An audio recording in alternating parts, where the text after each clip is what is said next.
What's up, everyone? Welcome to Step One Finance. Before I get to today's video, I just want to let you guys know I am not no expert financial person. Everything on this channel is based on my opinion and my research from over the years and from what I've learned. That's it, guys. You know, this is just one person's opinion to another. And I also want to say that if you follow my channel, you know I do follow a lot of things of Dave Ramsey. You know, the debt snowball. There's certain things I follow of his. But guys, you know, everyone's able to form their own opinion off of things. So I read Dave's book, and then I read Rich Dad Poor Dad, Cash Flow Quadrant, Richest Man in Babylon. I could go on and on. I just started reading a bunch of books, and it just seemed like Dave's in his own section, okay, on certain things that he thinks about. So today it might sound like I'm bashing Dave Ramsey, but I'm not. This is just something I really differ from him on. So let's get to it.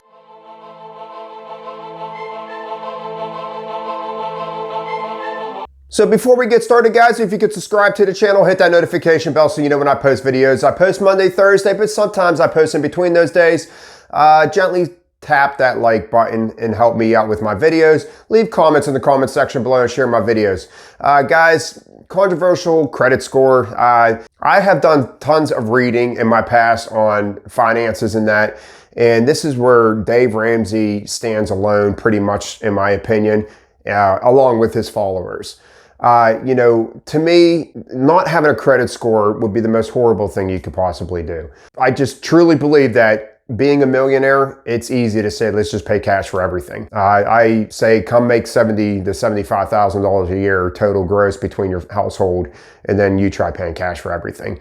And I'm even with a mortgage, guys. I mean, come on. Still am sticking with my guns on this. So I paid all my credit card debt off. I paid all my car payments off. We paid our loans off. And I'm still going to say that he's nuts on this. And I'm going to tell you why. Okay, so before we get started with the whole credit score thing, so his way of doing things is if you want a rental property, he's saying save up cash. Guys, it could take you 20 years, if not more, to save up cash to buy your first rental property. And then in the other books I read, I'm going to give Bigger Pockets, their whole entire line of books is just phenomenal to read if you're ever thinking about getting into real estate. Brandon Turner and all of his team over there, I love their books. I got quite a few of their books. You could take one person and do it Dave Ramsey's way, and they could buy their first rental property after 20 years, where the other person's probably going to have 50 properties by that time.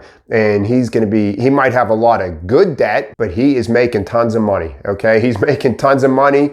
And what does a property do? It goes up in value every year, okay? So his debt is coming down with tenant payoff. His debt is coming down with appreciation. He's collecting money every month while you're sitting there throwing money into a bank account trying to save up for your first rental property. It just don't make any sense to me. And another thing is buying a car. You know, I don't even care if it's a $10,000, $15,000 car. Guys, it could take you 2-3 years to save up, okay? But say if you have $4,000 in the bank you want to put down on it, go put that down on it. You got a good credit score, so you're going to get a really low interest rate, and then you pound those payments for the next 18 months and you get it paid off. You take a 5-year loan out and you get it paid off in 18 months. End of story. So what that you just paid a little bit of interest on that? It's not this humongous thing to pay a little bit of money on interest. You need a car, you need to go get one. Now you just got to be wise on what you're going to buy. I wouldn't get a lease, I'm not getting into that. And I wouldn't buy new, I'm not going to get into that. Buy a car that you can afford. And that's about living within your means. If you make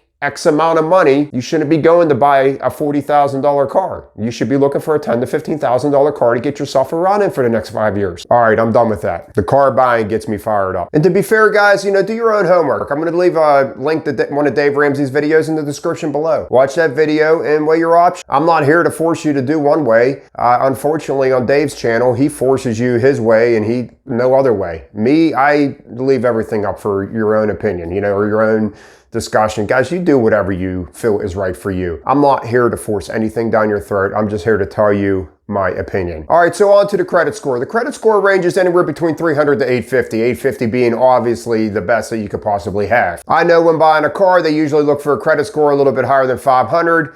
And they look for 580 and higher if you're buying a house. The unfortunate thing is if you have those low credit scores, you're going to be getting a really high interest rate. So you are going to be paying a lot of interest. And I also want to say, try going to buy a house with a 300 credit score because you're following his way.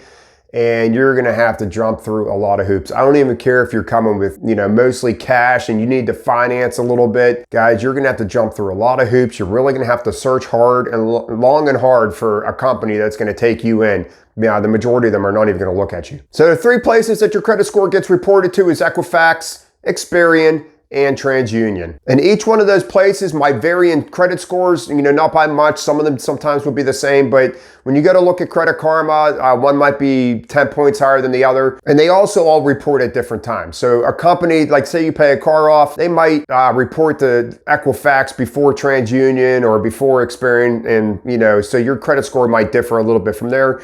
But over 30 days, they might catch up and even up again. I've had a credit score that was 50 points off for over a month, just to let you guys know. So don't be freaking out when one's real high and one's real low. And that also counts with the lender too. Sometimes they get their stuff a lot later. So let's say you have a 585 credit score and on his end, it's showing a 570. Well, it might take 30 days, possibly even more, for them to get caught up with what your Credit Karma says. And I also want to give a little breakdown of what the credit score is evaluated from. So 10% is variety of credit. That's basically loans, credit cards, car loans. They want to see a variety of good credit being paid every month. New credit is another 10% of your score. So if you open up a new credit card, sometimes you'll see a slight dip because your credit's being opened up to be looked at, but then it goes back up again. But 10% is new credit. 15% is the age of the accounts. How long have you been with an account? So if you have a car for 5 years and you're on time every single time, that shows that for that 5 years that you were in good standing. If you had a credit card for 8 years, that's showing that you're in good standing. You're using that credit card, you're paying it off. It's just showing whoever you're going to apply a new loan for that you're a good borrower. And then the 2 big ones, this one, 30%, credit utilization. So basically what that is if you have a $2,000 credit limit, let's say that's all your credit limit, okay? You have one credit card and the limit's $2,000. And let's say you have $1,000 being used on that credit card. You spent $1,000 of that. Well, you're using 50% of your credit utilization. It shows them that's bad. Okay, so that's going to drop your score. But on the other hand, if you have $10,000 between 3 credit cards and you're only using $1,000, well, you're only using 10% of your credit utilization. So your credit score is not going to go down. It's probably going to go up. And the reason being is because you have 90% of credit that you could actually be using, but you're not. So it's showing that you have good control over your money. And the big one is payment history at 35%. 35% of your credit score comes from keeping up with your payments, not being late on payments. So that's why it's so important. This is something I definitely agree with Dave Ramsey on, is before you start any type of debt journey, you got to be current with your bills. Such a huge part of your credit score. So even if you have like a good credit score, but your debt to income ratio is really high, that might be another thing that's going to keep lenders from letting you borrow money. So if you're going to go for a mortgage, they typically look for that 40 to 43% range on the high end. And basically what that is that, let's say you make $50,000 a year, ratio is really high. Well, that is also going to defer lenders from letting you borrow. So I highly recommend trying to stay below 40% on the debt to income ratio. And that's why it's so important to be following a channel like mine, because if you start getting yourself out of debt, you will never have to worry about that debt to income ratio. Okay. So, start getting yourself out of debt. And guys, and you can't pay cash for a lot of things. I just think some of the things, that you do need a credit score for, and I'm not saying you got to pay, you got to use credit for everything. Dave's way got me to where I'm at.